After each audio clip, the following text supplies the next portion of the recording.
Closing statements, we'll start with Mr. Cavalieri, 3 minutes. Well, notwithstanding what you just saw tonight, we usually agree a lot more than we disagree. And we certainly agree on the substantive issues. I think if you cut through the need that these guys seem to have to differentiate themselves from me, we are all in fundamental agreement on the issues, and we've been saying it up and down the line for the last 7 or 8 months that we've been in this race. But at the end of the day, my friends, we have to make a tough choice about nominating and selecting one of us, and ultimately I think the question becomes, which one of us is in the best position to beat Chris Murphy? I have a record of credibility, especially on fiscal issues. I've laid out the reason why. As a lone person to stand against the 2007-2009 state budget, I'm in a powerful position to serve as a contrast, not just rhetorically, but in terms of my record, against a guy in Chris Murphy who's done nothing but support Nancy Pelosi over 99% of the time, and I've shown that independence on the central issue of our time. But in addition to that, I bring real political strength to this race. As I said in my opening statement, as good as this climate is, you've got to know that with Chris Murphy already thinking about running for the United States Senate, this is life or death for him. This is do or die for him. Rhetoric is not going to be enough. We need to run, in my judgment, someone who's had the proven ability to be in tough fights and to win.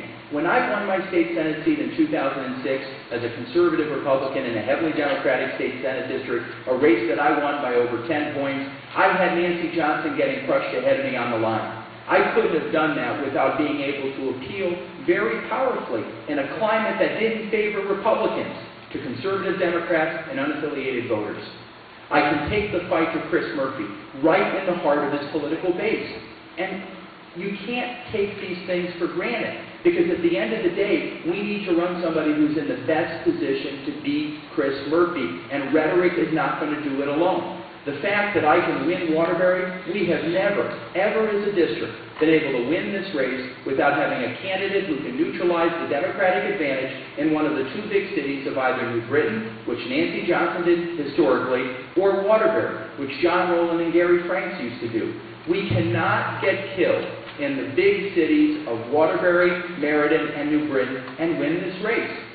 We have to hold our own in one of those 2 major Democratic strongholds. I'm the only candidate here who's been able to do it. I've won over 60% of the vote. You know, when 2008, nobody ran against me in the overwhelmingly Democratic year we'll probably ever see in our lifetime, that was because I was viewed as strong. Why was I viewed as strong? Because of the good job I did as state senator. Otherwise, don't you think that the Democrats would have done everything in their power in the midst of the Obama landslide with a huge inner-city environment like Waterbury in the mix to beat me? That was a statement of my strength. That's the kind of strength that I bring to this race, and that's why I'm asking for your vote once again on August 10th. Thank you all very much. I have to say, we do have disagreements on policy at this panel, and we shouldn't paper those over. We've made clear tonight, or some of us have made clear what those differences are. We also have differences about what this election is going to look like. And Sam has used these talking points now for a very long time to try to build up this aura of inevitability. But the fact is, one of those cities, Sam in Torrington, the registered citizen, endorsed me and said that I was the only candidate that could get independent votes. And any type of necessary amount that you would have to get to beat Chris Murphy. Chris Murphy is not going to be easy to beat. He gets 60% of the vote. He gets that through attracting independent voters. Many of those voters are right there in the Farmington Valley where I'm from. In fact, in 2008 when I went out to vote, there was Chris Murphy standing outside my junior high. So he knows where those votes are. We're going to get him right at the heart of that. We are truly at a historic moment for America. America is at a crossroads. Think about what the politicians out there are telling you. They're telling us we have to be happy with a jobless recovery. They're telling us we can't compete. They're telling us that it's a global economy and that America can't cut it anymore. We've got to send people down that see things very differently. I believe that we can have prosperity. And that's the message I'm going to bring to Chris Murphy and the voters as we head towards November. We're going to bring them the message that America can be prosperous again.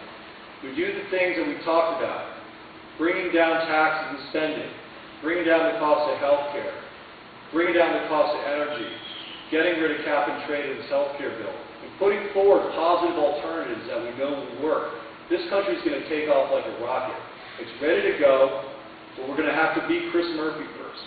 And that's going to take a candidate who not only can speak to those economic issues, but who has been tough on fiscal issues. When I was in the governor's cabinet, I returned 20% of my budget to the Treasury. I held back millions of dollars of funding from legislators who wanted to spend it because we didn't need to spend it.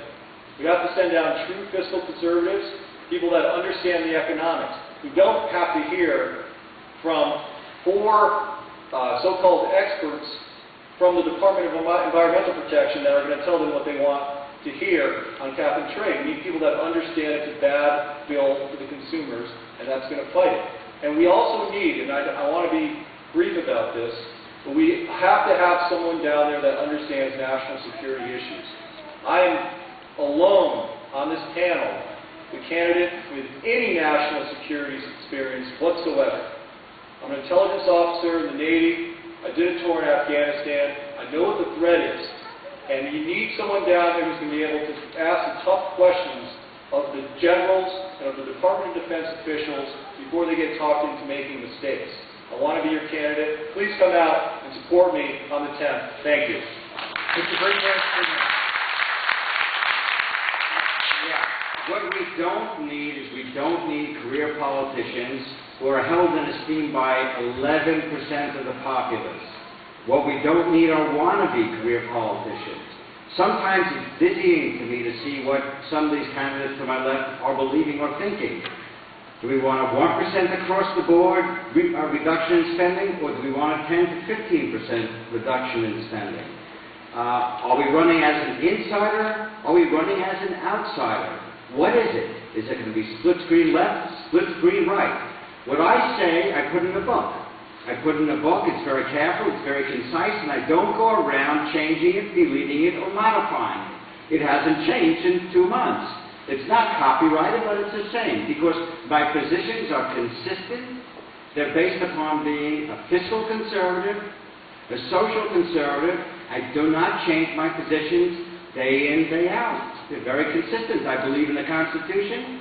I believe that the founders had a good knowledge of what ancient Greece and ancient Rome and the Republic of Rome went through, how their societies worked and how they failed. They were smart guys. That's why I believe in the Constitution as a document that should be static, not dynamic. We do not need career politicians.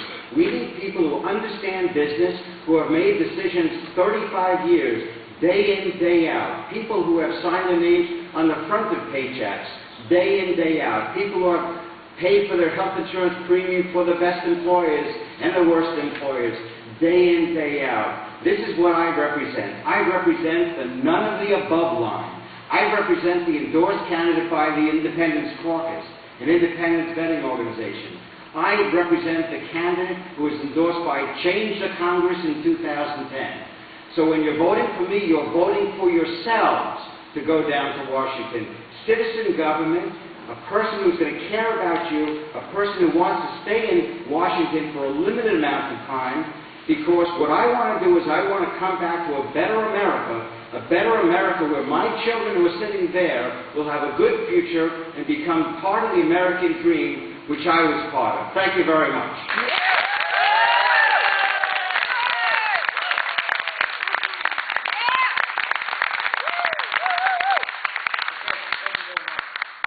Thanks to the three candidates, to Catherine Boughton, Alice Tessier, Lori Gabordi, and Doug Clement of the Housatonic Times and the Litchfield County Times, Mark Ingram and his production crew at Community Vision 21. Please be sure to vote August 10th.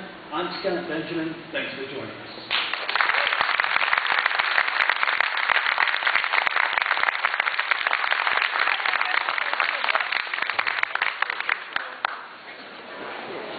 They give you one? Yeah.